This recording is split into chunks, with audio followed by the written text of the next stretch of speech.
नमस्कार, जय हिंद सभी साथियों का कौशिक जीएस एकेडमी पर स्वागत है। आज है 23 मई 2024। आज के करंट अफेयर के जितने भी महत्वपूर्ण प्रश्न हैं उसे हम इस वीडियो में देखने वाले हैं।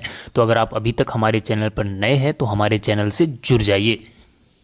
आपको बता दें कि सफलता का मूल मंत्र है गोल को सेट करें, निरंतर प्रयास करें, पेशेंस बनाए रखें। पेशेंस खोने से आप बीच में पढ़ाई स्किप करेंगे, फिर आप गोल को गेन नहीं कर पाएंगे। इसलिए आप निरंतर प्रयास करते रहे, आपको 100% सफलता मिलेगी। तो चलिए क्लास स्टार्ट करते हैं। पहला प्रश्न है, हाल ही में किसने मंगल ग्रह पर भारत के लिए मिशन मंगलयान 2 की तैयारी शुरू कर दी है?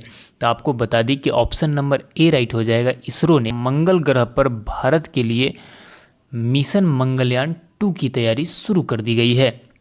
बहुत जल्द मिशन मंगलयान 2 मंगल ग्रह के लिए भेजा जाएगा। आपको कुछ महत्वपूर्ण पॉइंट्स बता दें। भारतीय अंतरिक्ष अनुसंधान संगठन इसरो दूसरा मंगल मिशन भेजने की तैयारी कर रहा है। इस मिशन का नाम होगा मार्स लैंडर मिशन, यानी MLM। क्या होगा शॉर्ट में? Mars lander mission.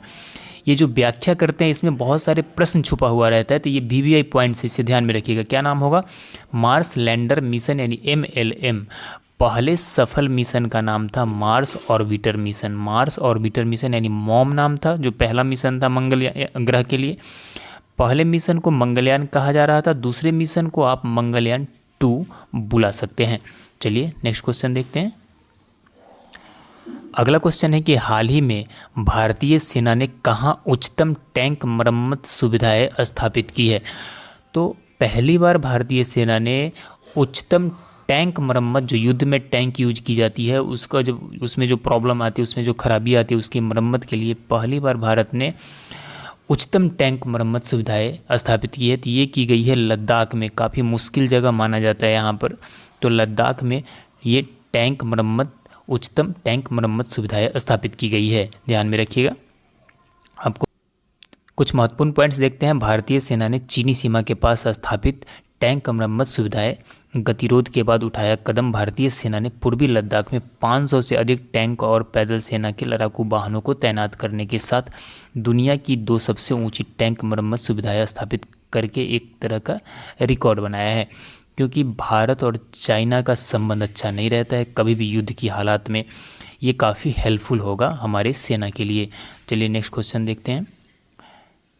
अगला क्वेश्चन है कि हाल ही में डेडलाइन की ग्लोबल डिसरप्टर्स 2024 सूची में शामिल होने वाली एकमात्र भारतीय कौन बनी है?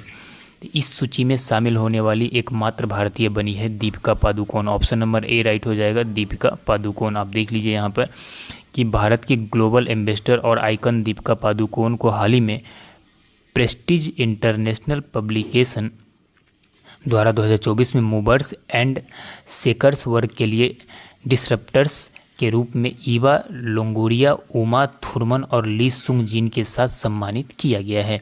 ये बहुत बड़ी उपलब्धि है इनके लिए। नेक्स्ट, हाल ही में किसे मिस पिंक नेपाल 2024 का ताज पहनाया गया है? तो मिस पिंक, ध्यान रखिएगा क्या है, मिस पिंक नेपाल 2024 का ताज पहनाया गया है अनमोल राय को। ऑप्शन नंबर बी राइट हो जाएगा, अनमोल राय। ये है आपके अनमोल राय, देख लीजिए। आपको बता दें कि कार्यक्रम के अंत में मिस नेपाल वर्ल्ड 2024 श्रीछा प्रधान अपनी उत्तराधिकारी मिस नेपाल वर्ल्ड 2024 को ताज पहनाएगी। मिस नेपाल अर्थ है कि 2022 रैना मजगया मिस नेपाल अर्थ 2024 को ताज पहनाएगी और प्रसिद्ध शाह क्रमशः मिस नेपाल इंटरनेशनल 2024 का ताज पहनेगी। ये महत्वपूर्ण पॉइंट्स है, दोनों है जो एक्स मिस नेपाल है दोनों साइड में, और बीच में आपको जो दिख रही है वो इस बार की जो मिस नेपाल है वो है। नेक्स्ट क्वेश्चन है कि हाल ही में किस देश की सेना को जल्द ही ईगला एस एयर डिफेंस सिस्टम मिल सकता है? तो ये बहुत बड़ा उपलब्धि होगा अगर भारत को ये मिल जाता है। भारत की सेना काफ़ी सशक्त होगी, तो ये भारत को मिल सकता है। ऑप्शन नंबर ए राइट हो जाएगा। किसे मिल सकता है? भारत को। आपको बता दें कि भारतीय सेना को जल्द ही रूस से ईगला एस मैन पैड्स के दूसरे बैच की आपूर्ति होने वाली है। Very short range air defence system है ये। आपको बता दें कि VSHORAD के नए सेट की आपूर्ति मई के आखिर या जून की शुरुआत तक हो सकती है। तो यह डिफेंस सिस्टम भारत को मिल रहा है, तो ये बहुत बड़ी उपलब्धि है हमारी सेना के लिए। आगे देख लेते हैं, कुछ महत्वपूर्ण पॉइंट्स दिया गया है कि 2023 में वैश्विक इंटरनेट शटडाउन में भारत शीर्ष पर रहा है। भारतीय वायुसेना ने उड़ने वाले पोर्टबल अस्पताल भीष्म का सफल परीक्षण आगरा में किया है। FY24 में भारत का सबसे बड़ा व्यापारिक भागीदार चीन बन गया है, सबसे बड़ा अमेरिका को पीछे छोड़ दिया है। भारत सरकार चीन की सीमा पर सड़क बनाने के लिए प्रति किलोमीटर 2 करोड़ रुपया खर्च करेगी। विश्व के तीसरे सबसे बड़े ऊर्जा जनरेटर के रूप में भारत ने जापान को पीछे छोड़ा है। गूगल ने वॉलेट ऐप भारत में लॉन्च किया है। वैश्विक प्रेषण के मामले में दुनिया का पहला देश भारत बन गया है। तो ये सारी VVI पॉइंट्स है, सब ध्यान में रखिएगा। अगला क्वेश्चन है कि हाल ही में किसे PSU समर्पण अवार्ड से सम्मानित किया गया है। तो PSU समर्पण अवार्ड से सम्मानित हेमंत खत्री को किया गया है। ऑप्शन नंबर बी राइट हो जाएगा। किसे किया गया है? हेमंत खत्री को इस अवार्ड से सम्मानित किया गया है। आपको बता दें कि कोमोडोर हेमंत खत्री को PSU समर्पण पुरस्कार प्राप्तकर्ता के रूप में मान्यता हिंदुस्तान शिपयार्ड लिमिटेड को परिवर्तनकारी विकास की ओर ले जाने में उनकी अटूट प्रतिबद्धता और दूरदर्शिता नेतृत्व का प्रमाण है। नेक्स्ट, आप यहाँ पे कुछ महत्वपूर्ण पॉइंट्स देख लेते हैं। इंडिया टुडे की A1 एंकर सना ने वैश्विक मीडिया पुरस्कार जीता है। नोवाक जोकोविच को Laureus world sportsman of the year 2024 को अवार्ड्स मिला है। केरल की जीना जस्टन को कैम्ब्रिज शिक्षण पुरस्कार के लिए सम्मानित किया गया है। बांग्लादेश की गायिका रिजवाना चौधरी बानिया को पद्मश्री पुरस्कार मिला है। KISS मानवतावादी सम्मान 2021 से रतन टाटा सम्मानित हुए हैं। अंतरिक्ष यात्रा योगदान हेतु पाबुलूरी सुब्बा राव को आर्यभट्ट पुरस्कार से सम्मानित किया गया है। तो ये सभी पॉइंट्स आप बीच बीच में रिवीजन करते रहेंगे। अगला क्वेश्चन है कि हाल ही में लॉरेंस बोंग ने किस देश के प्रधानमंत्री के रूप में शपथ ली है। तो लॉरेंस बोंग ने, आपको बता दें कि सिंगापुर के नए प्रधानमंत्री के रूप में शपथ लिए हैं। कुछ महत्वपूर्ण पॉइंट्स देख लीजिए। इसार डार पाकिस्तान के नए उप प्रधानमंत्री बने हैं। प्रबोवो सुबियांतो को इंडोनेशिया का राष्ट्रपति नियुक्त किया गया है। शेख अहमद अब्दुल्ला अल अहमद अल सबा कुवैत के प्रधानमंत्री बने हैं।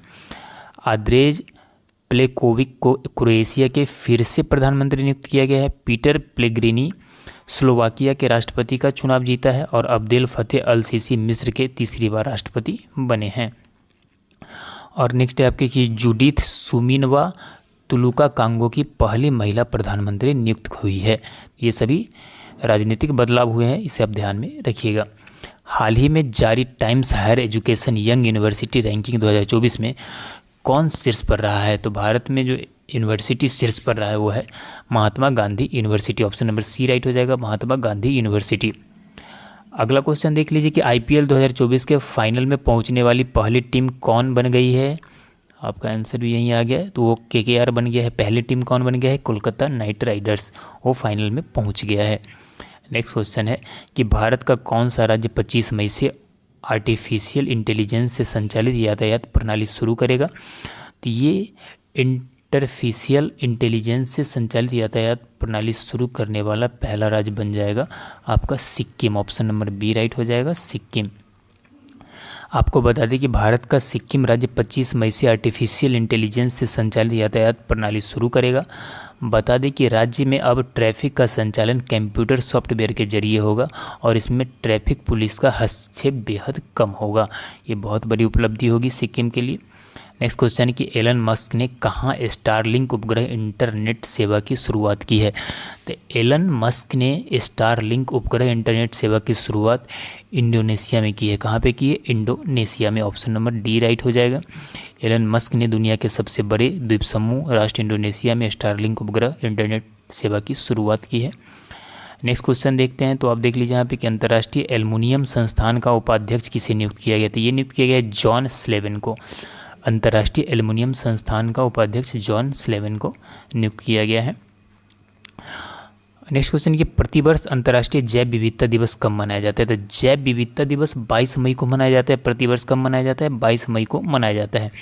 आपको बता दें कि अंतर्राष्ट्रीय जैव विविधता दिवस हर साल 22 मई को मनाया जाता है। हर साल 2000 में संयुक्त राष्ट्र महासभा ने 22 मई को अंतर्राष्ट्रीय जैव विविधता दिवस के रूप में मनाने की घोषणा की थी। पहली बार यह दिवस 22 मई 2001 को मनाया गया था। यह दिवस जैविक संपदा की सुरक्षा और नीति निर्माताओं के बीच जागरूकता बढ़ाने के उद्देश्य से मनाया जाता है। तो आज का नेक्स्ट क्वेश्चन है कि विश्व पैरा एथलेटिक्स चैंपियनशिप में भारत की दीप्ति जीवनजी ने कौन सा पदक जीता है? तो पैरा एथलेटिक्स चैंपियनशिप में दीप्ति जीवनजी ने स्वर्ण पदक जीता है। कौन सा पदक जीता है? स्वर्ण पदक जीता है। आप देख लीजिए यहाँ पे कि भारत की दीप्ति जीवनजी ने विश्व पैरा एथलेटिक्स चैंपियनशिप में महिलाओं के 400 मीटर T20 वर्ग दौर में 55.07 सेकंड की विश्व रिकॉर्ड बनाते हुए स्वर्ण पदक अपने नाम किया है। दीप्ति ने पेरिस में चैंपियनशिप के पिछले संस्करण में अमेरिकी ब्रीना क्लार्क के पिछले विश्व रिकॉर्ड 55.12 सेकंड को तोड़ दिया। तुर्की की आयसेल अंडर 55.19 सेकंड के साथ दूसरे स्थान पर रही है। नेक्स्ट क्वेश्चन है कि travel and tourism development index 2024 में हाल ही में किस संस्था द्वारा जारी किया गया है? तो जो travel and tourism development index है वो जारी किया जाता है वर्ल्ड इकोनॉमिक फोरम के द्वारा यह जारी किया गया। आपको बता दें कि हाल ही में वर्ल्ड इकोनॉमिक फोरम WEF द्वारा जारी travel and tourism development index 2024 में भारत 39वें स्थान पर है। किस स्थान पर? 39वें स्थान पर। ध्यान रखिएगा, वर्ल्ड इकोनॉमिक फोरम की इस वार्षिक रिपोर्ट में USA शीर्ष पर है। Bharat lower middle income category में दक्षिण एशिया में टॉप पर है। साल 2021 में जारी इस रैंकिंग में भारत 54वें स्थान पर था। तो भारत के रैंकिंग में सुधार हुआ है। अब कुछ महत्वपूर्ण पीछे के करंट अफेयर का हम रिवीजन करेंगे, तो देख लेते हैं। हर वर्ष किस तिथि को दुनिया भर में विश्व मधुमक्खी दिवस मनाया जाता है? तो ये 20 मई को मनाया जाता है। फ्रेंच ओपन 2024 में टेनिस टूर्नामेंट किस तिथि को पेरिस के एस्टेल रोलैंड गैरोस में शुरू हुआ था? तो ये 20 मई को शुरू हुआ है। कब? 20 मई को।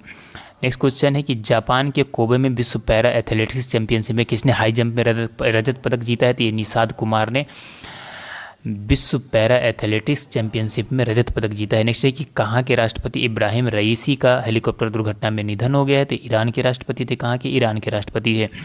अगला क्वेश्चन है कि किसके संस्थापक रघुनंदन कामत का 75 वर्ष की आयु में निधन हो गया है? तो ये नेचुरल आइसक्रीम के संस्थापक थे। नेक्स्ट क्वेश्चन आप देख लीजिए यहाँ पे कि किस देश ने 10 वर्षीय ब्लू रेजिडेंस वीज़ा लॉन्च किया है? तो ये संयुक्त अरब अमीरात ने किया है इस वीज़ा को लॉन्च।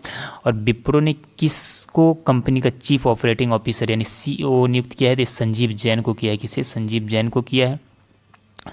नेक्स्ट क्वेश्चन कि किस भारतीय मुक्केबाज ने एलोरा कप 2024 में गोल्ड मेडल जीता है? तो निखत जरीन ने जीता है। नासा ने अमेरिका के एरिजोना में किसकी फील्ड टेस्टिंग शुरू की है? तो आर्टेमिस 3 मिशन की टेस्टिंग शुरू की है।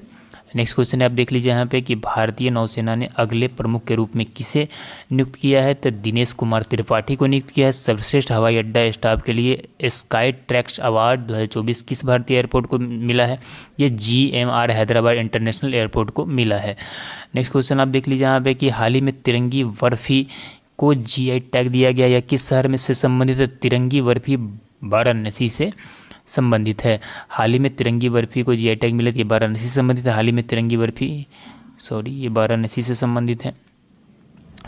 नेक्स्ट क्वेश्चन है हाल ही में Bharat BrahMos supersonic cruise missile की आपूर्ति किस देश को कर रहा है? तो ये फिलीपींस को कर रहा है। किस देश को? फिलीपींस को कर रहा है। हाल ही में पर्यटन मंत्रालय में अतिरिक्त सचिव के रूप में किसे नियुक्त किया गया है? तो सुमन बिल्ला को। हिंदुस्तान जिंक वैश्विक स्तर पर चांदी के उत्पादन में किस स्थान पर पहुँच गया? तब भारत 3रे स्थान पर पहुँच गया है चांदी के उत्पादन में। और नेक्स्ट है कि IPL के इतिहास में 250 मैच खेलने वाले दूसरे खिलाड़ी कौन बन गए हैं? तो ये रोहित शर्मा दूसरे खिलाड़ी बन गए हैं। इस तरह से आज का क्लास यहीं पे समाप्त करते हैं। अगर आपको